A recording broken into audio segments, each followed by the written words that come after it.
And away we go. It's the DFS Early Bird presented by Awesemo.com. Dan Strafford and Adam Scher along with you on this Saturday morning, getting ready for a 7-game NBA slate, tipping off 7 p.m. Eastern time. Adam, how you doing?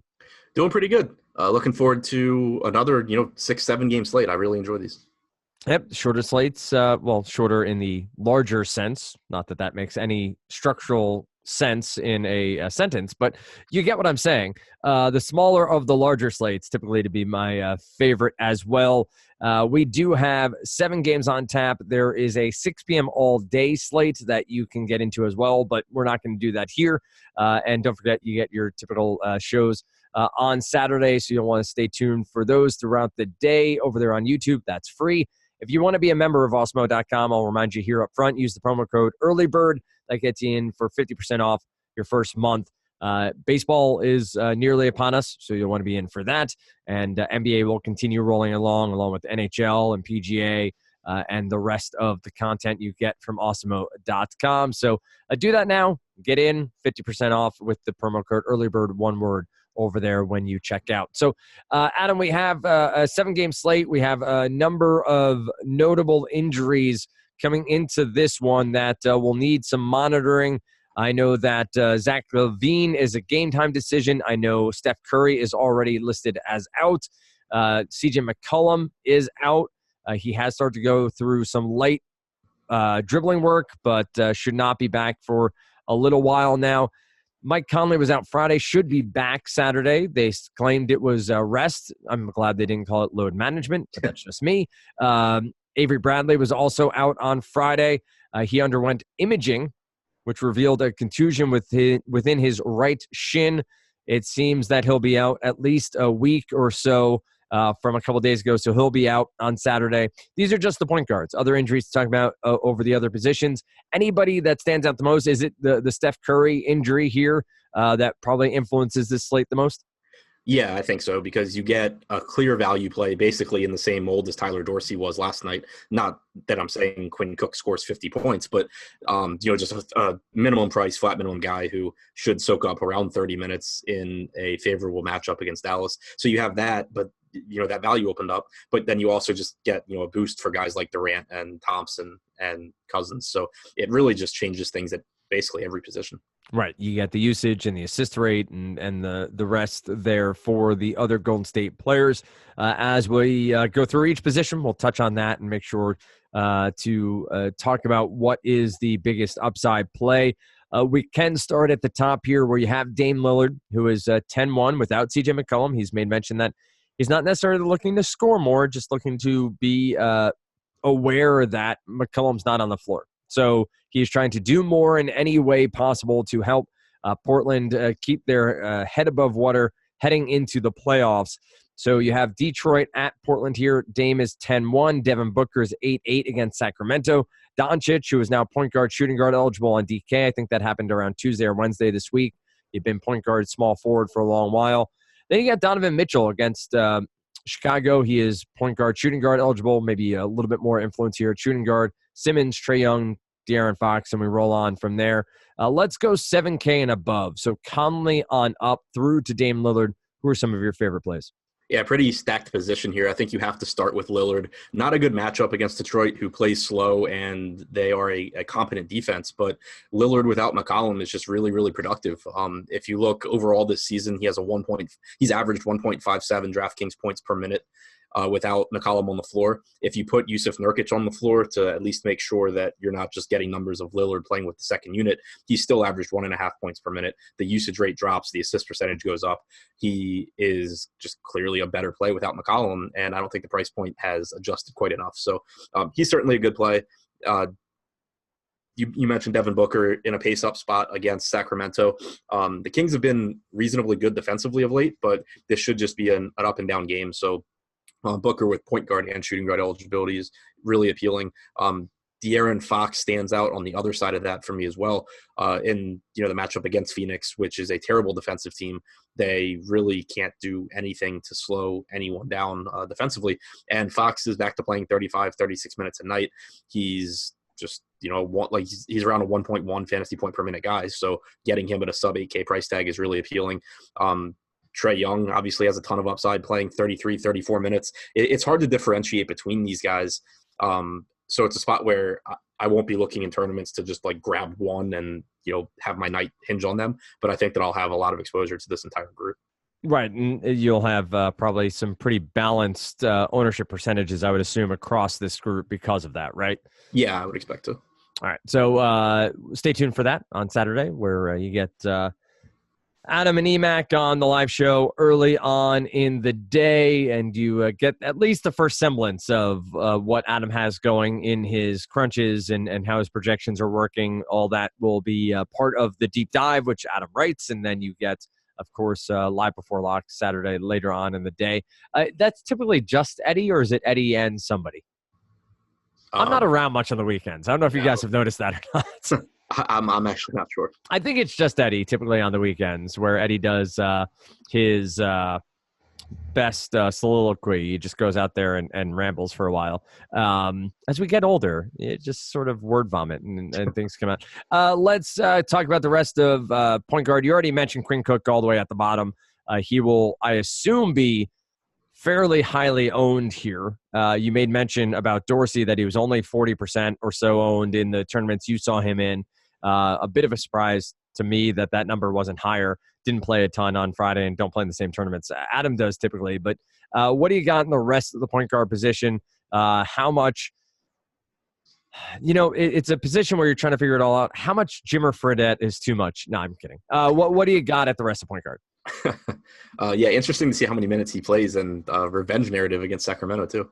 But no, I mean, Quinn Cook obviously at 3K just opens up a lot. He doesn't have to do a ton at that price to help you out, obviously. And we know that he does give you, some upside. But in between, you have Ricky Rubio in another favorable matchup against Chicago. Should get somewhere in the 28-minute range. He's been playing pretty well. DeLon Wright, even if Conley's back, you should still get a bunch of minutes from Wright, but not as productive minutes. He does better with the ball in his hands. You don't want him alongside Conley quite as much, and the price tag has come up a little bit, so I would prefer Rubio there. Chris Dunn is questionable in a tough matchup with Utah. I wouldn't really be looking to go to Dunn unless Levine is out, but if Levine is out, and Dunn is in, you get a nice bump in usage and an assist percentage for Chris Dunn. Any love for Goran Dragic? I know I asked you that earlier on in the week, coming off a good game, going to a pace-down game. Bit of definitely a pace-up game for the Miami Heat. I think everyone's a pace-up game for the Miami Heat on the year, but has a matchup here with the Washington Wizards. Do you see him getting enough minutes here in this matchup, maybe 28 to 30, where he could have a big game? Actually, I just pulled up. There's a couple minutes left in Miami's game on Friday night. I just pulled it up to see. He's at 22 minutes in this game. He played like 20 or 22 in the game before that. He is 0 for 9 shooting against the Bucks. So yeah, that could have something to do with him only playing 22 minutes. The thing is, though, that his price tag has come up a bit. He's not that same, really inexpensive play that he was a week or so ago. So you're really taking on a lot of risk, because even if he gets 27 or 28 minutes, you need him to actually play really well. And there's a good chance he doesn't even get that many minutes. So I don't think I'll end up getting there. If I was going to go to someone from the Miami backcourt, I'd probably be more likely to go to Dwayne Wade. But I don't think I'll get to either guy. All right. So that makes a ton of sense. Again, lots of pieces here, so you'll want to stay tuned for any news that might come out. But the top end of the position definitely stacked, and ones where you can lean on Lillard, Booker, Doncic. I'm always a fan of, no matter who the matchup is. But you got Simmons in prime spot, and you got a lot of pieces moving around here. If you had to name one point guard that you think you'll own the most at present, is it Quinn Cook, just simply because of the price point, or do you see somebody at the higher end that you think you might get a higher percentage of? It's Cook just because of the price point. It's similar to Lofty and I talked about it on the Deeper Dive show on Friday when we were talking about Tyler Dorsey and DeLon Wright. Wright was like $5,000 and Dorsey was $3,000. And I said that I thought Dorsey should be like a lot higher owned than Wright, just because there was no real comparable pivots to Dorsey, whereas there are a ton for Wright. And that's how it is with the point guard position here. Like, there's no $3,000 guys that are even close to as good a play as Quinn Cook, whereas as much as you like all of the other point guards we talked about, there's a lot of them. Yeah, and I also don't know that there's another $3,000 player at any other position on this slate. Right, So exactly. yeah, you're getting into that sort of multi-position eligibility, but beyond just sort of roster construction ideas of, well, can I get someone that will at least help me out enough at the same price point? And it doesn't look like, at least at present, things can change, obviously, as we go through. Let's go to shooting guard next. I made mention that Donovan Mitchell obviously has MPE, so does Booker. Bradley Beal, though, is our most expensive, and you and I talked about it a couple of days ago. Lofty and I have talked about Beal and just not necessarily the usage rate. The usage rate has hovered around the same sort of 27 to 29% on the year, but he's just involved in so much of the offense and so much of the scoring. The 9,300 isn't that far gone a price point, but it does feel like between a Booker or a Mitchell or somebody a little bit cheaper, you might have a better upside play. Do you like Beal on this slate, or do you feel like you're going to probably stay away and go a bit cheaper at shooting guard? I'll probably go a bit cheaper at shooting guard because for one, the matchup sucks against Miami. But for two, I think you probably start to see Beal play a couple less minutes a night. Washington is finally, even if they're not mathematically eliminated, I think they've accepted that they're not making the playoffs. We had Scott Brooks talk about starting to experiment with Portis and Bryant starting alongside each other, something he hadn't played them alongside each other much at all. So I think they're basically, giving in, and there's no reason to have Bradley Beal going out there playing 39, 40 minutes anymore. So I think that suddenly he becomes a little bit overpriced if you take away a couple of those minutes. And then you also factor in that you have Donovan Mitchell in a nice matchup against Chicago. You have Devin Booker in a favorable matchup against Sacramento. You have Klay Thompson, who is probably the best shooting guard out of the three. The hell was that? I don't know. So I have headphones on, and I was flipping through ESPN. The auto start video.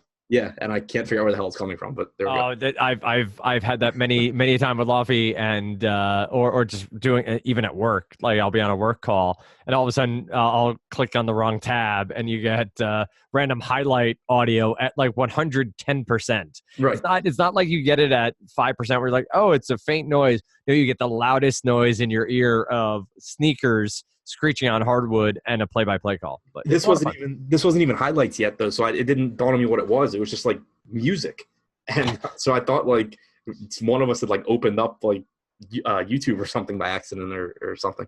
But yeah, so Klay Thompson. Yeah. Anyway, Klay Thompson. I think that he's the best play out of all the ones we talked about so far. Mitchell, Booker, and Beal, because he should just get a lot more shots up without Steph Curry. Trying to quickly look and see 34% usage in 883 minutes without Curry on the floor this season. There's a chance that you see him and Durant staggered. Even if not, he has a 30.2% usage rate when he's played alongside Durant without Curry. So you very clearly see a boost in his opportunities, and it's a favorable matchup against Dallas. I love Klay Thompson.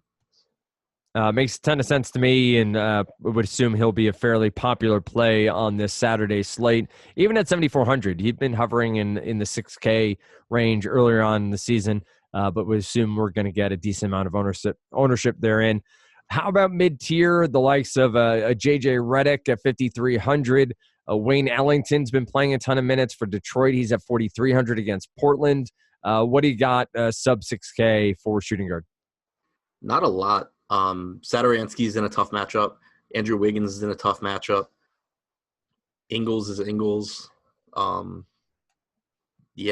against Atlanta is fine. I don't really love him that much, though, with Philadelphia completely healthy. I think that Troy Brown, he's shooting guard small forward on DraftKings. His price tag jumped, $1,200. It makes him a reasonable value play still, but he's not the Tyler Dorsey type play that he was in his first start in place of Ariza. But I think that's, quality value there. I do think in the, kind of the upper mid-range, in addition to Thompson, like you can throw Buddy Hield in there at the same price point, especially if in tournaments Thompson is getting a lot more ownership than Hield. Like I think Thompson's a better play, but Hield certainly has, a monster upside. And then I didn't even mention Luka, who I'm used to being able to save for small forward. Really, really, deep position, obviously, but I still stand by the fact that whenever he's $8,600 or $8,700, he's a top play just because he should be like $10,000. All right, let's roll on to small forward where we start with Durant and Ben Simmons. Buddy Hield eligible here at 7,400. You get Tobias and Jimmy Butler at 72 and 7,100. I wonder if they do the Spider-Man meme to one another, just because they're always priced exactly the same on the same team. Wiggins, you mentioned at shooting guard with not the greatest matchup against Memphis. At the top end is Durant, because Curry's out, just simply one of those guys that you'll probably have more exposure to than you may have expected coming into this game. Yep. He has averaged 1.53 points per minute this season without Curry on the floor. He has a 39.1% usage rate in 754 minutes, a 32.9% assist percentage. He's $9,100. I don't really see a reason to get cute. I know he's been terrible lately, but it's just a completely different situation when Curry's out. So it's the first game, the first game without Curry. It's always like you get Durant being really popular, but people find reasons that he's not that good of a play. Don't be that person. Don't be that person. What about the rest of the top end of small forward? Let's say 6K and above. So we'll go Ingles on up. Man, this is an ugly position. Jimmy Butler at 7,100 against Atlanta. Tobias Harris at 7,200 against Atlanta. Both perfectly reasonable plays. I would give the edge to Butler. On DraftKings, I would definitely look to take advantage of the small forward eligibility on Buddy Hield. Small forward is just nowhere near as deep as the shooting guard position is. So much better play there, I think, than he is at shooting guard. But really a position where I would like to get up to Durant, or I would like to save some money, go to, like maybe a Troy Brown. Josh Richardson's okay in a favorable matchup against Washington. He's just not that productive from a fantasy standpoint. It's pretty ugly. What about on the cheap end? Do we go back to someone like a Shaq Harrison at 4,100, or are we just chasing box scores there? If Levine is in, I think it's definitely chasing box scores. I had said that I felt pretty strongly that he wasn't that great of a play with Levine in against Washington, which was obviously a better spot than Utah is. Once Levine was ruled out, it made it completely different. But now his price tag has also jumped. He was 3,100 or 3,200 on DraftKings for that game. Now he's 4,100 in a bad spot against Utah. It's a spot where I would expect him to get somewhere around 22 points, and that just doesn't really do it for me. If Levine's out, then I think there's still some appeal. He has been a 0.8 fantasy point per minute player without Levine on the floor. He's been about 0.63 points per minute alongside Levine. So I do think that if Levine is out, or Levine and Dunn are out, then Harrison becomes a guy that you're not going to feel good about, but he has a real chance to be a good play. All right, yeah, we get into the likes of, you're dealing with a Deion Waiters or a Wayne Ellington, or you're talking about Bogdanovich, whose minutes have severely lacked of late. Jabari Parker against Miami isn't exactly somewhere you feel over, and that's still probably more expensive than you want to go if you're trying to save money here. Kevin Huerter is 4,100 and hasn't been great of late. There's not much, I guess. Justin Holiday against Minnesota, is that somewhere he's been terrible, but he's bad, man. He had an okay game without Conley on Friday, but no, I do not want to go there. I'd rather go. I'd rather just try and find the $5,000 from McCall Bridges. Can we play some Chandler Parsons? Can that happen on Saturday night? He's had 2 or 3 good games in a row. But I'm not. but no. No. It's if you want to chase upside with someone like Deion Waiters because he's cheap and Washington, can go for it. Justin Jackson should probably play a bunch of minutes, but I know he's coming off a good game. It's still Justin Jackson. He's not good. It's a bad position. It just you're probably, and we don't talk a ton about it here on this show about roster construction because simply we're all looking at slates either for the first time or second time. It's not time to put lineups together, but it feels like it's the glaring sign here that you're playing Durant at small forward and getting out. And you said it, at the top, it's just you don't need to get cute here. Make the choice to put Durant in your lineup at 9,100 at small forward and figure out where to differentiate elsewhere. And maybe we can do that at power forward. Not quite sure as of yet as I scroll through. Yeah. Go ahead. So I think like it's a little easier on DraftKings than it will be on FanDuel at small forward, just because you do. I didn't mention Ben Simmons, but you do have Ben Simmons with small forward eligibility, and then like I had said, you have Hield, you have Butler, you have Harris. These are all guys that are different positions on FanDuel, so it really thins things out, and it's a position where I would probably look to just punt with like a Justin Jackson type guy, and then just get out of there, assuming and if he does well, then great. Right, to your point, it's Durant at 9,600 on FanDuel, and then you have Jabari Parker at 68, Otto Porter, who's game time decision at 67, Redick, Ingles. It's pretty. It gets ugly right away over there on FanDuel, whereas DK at least gives you some sort of flexibility with the MPE. Let's talk power forward next. Durant obviously eligible here as well on DK. Blake Griffin at 8,200. Tobias John Collins against Philadelphia at 7K. Lauri Markkanen is at 6,900 against the Utah Jazz. He's coming off the game we were all waiting for, right? Like this was the game that everyone kept waiting for, and against Washington makes a ton of sense. And you had certain guys out of the lineup put up 61 DraftKings points. Here he has a matchup with the Utah Jazz. You get Parker and Draymond Green at 6,400. Derek Favors down at 5,700 against the Chicago Bulls. What do you got at power forward? Power forward's a lot more appealing than small forward was, I think. Marvin Bagley jumps off the page for me. He's getting big minutes again. Since the start of February, he's averaged 1.2 points per minute. He's in a great spot against Phoenix, so I absolutely love him. He'll be really popular, but I don't really care. Bobby Portis in a not very appealing matchup, but at a very appealing price tag, gives you a ton of upside against Miami. He is starting alongside Thomas Bryant now, which helps to solidify his minutes, because before we were basically seeing them split center minutes, and it just, you weren't getting as many minutes. But without Ariza and with them starting alongside each other now, I think it's easier for him to get minutes. Green against Dallas is fine. Markkanen, I like the price tag. It's obviously a much worse matchup than Washington was, but I still think that at 6,900, there's some value to be had there. The issue is just that I would still rather save like $1,100 and go to Portis, or save $600 and go to Bagley. And you also even have Derek Favors, against a big Chicago front court. You probably get around 26 minutes from him at 5,700. He's been around a 1.2 to 1.3 point per minute guy for the last month and a half. Yeah, I've gotten in on Favors on the right nights over the past couple of weeks, and this feels like another night where I may have a bit of him, depending on how many lineups I run out there. But 5,700 and this matchup with Chicago would seem like at least an upside that is attainable in that matchup. Let's talk centers, and we'll be done. Don't forget, Adam has your deep dive on Saturday.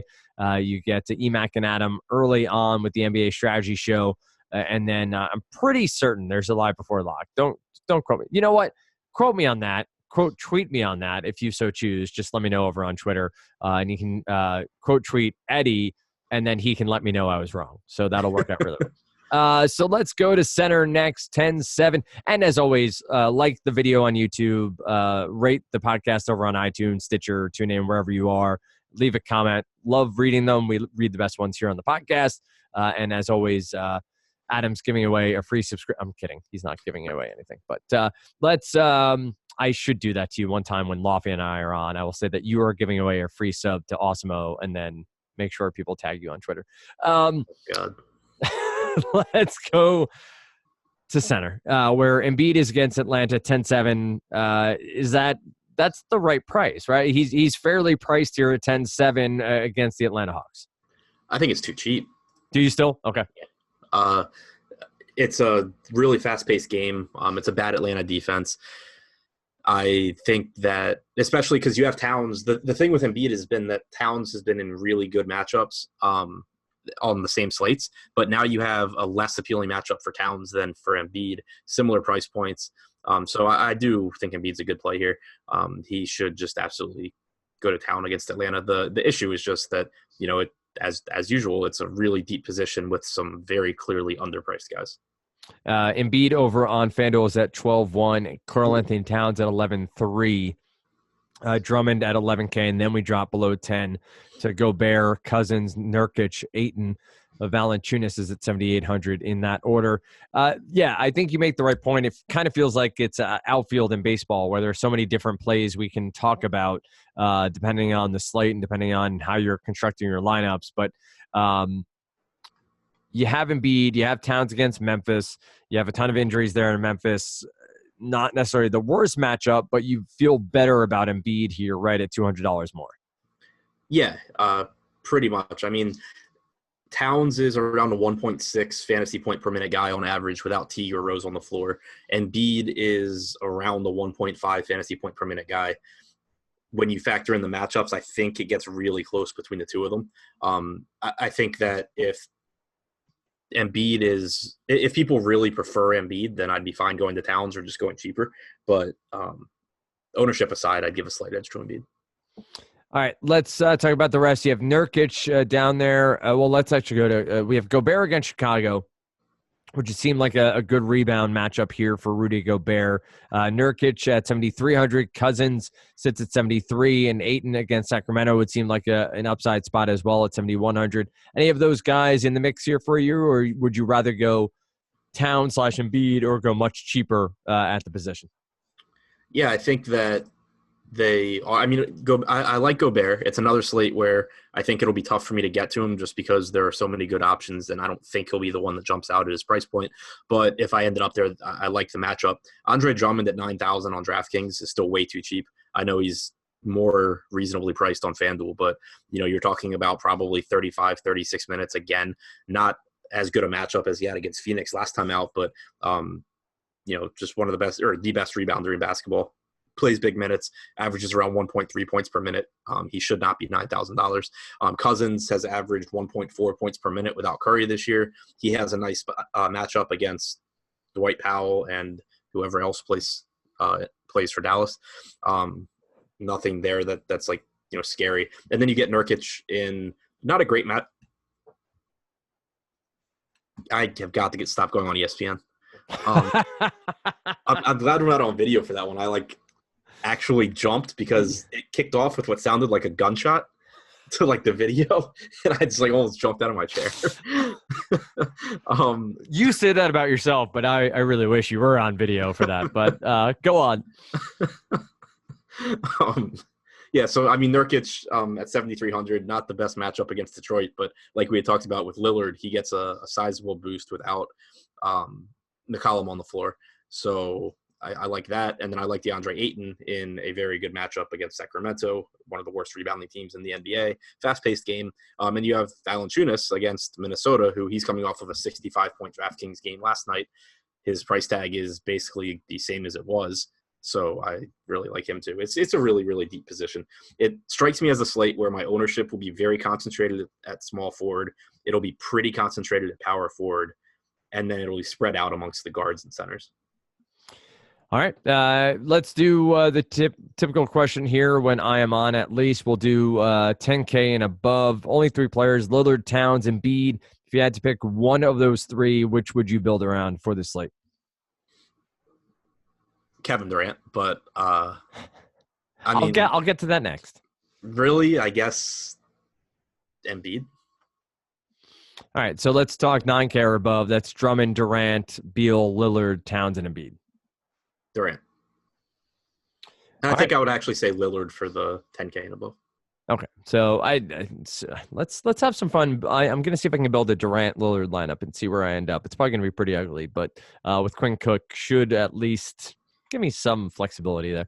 Find Adam over there on the Twitter machine. Ship my money, DFS. He'll be yelling at someone at some point during the day, so you'll want to check that out. Of course, Adam has your deep dive right up Tuesday, Thursday, and Saturday. I assume, Adam, that's continuing into baseball? As far as I know, yeah. Yeah, I assumed you know better than I, but if you haven't heard otherwise, I'm going to assume that is what is continuing on into baseball. And then you get Lofty Monday, Wednesday, Friday. Typically, podcast schedule is Monday, Dave and myself.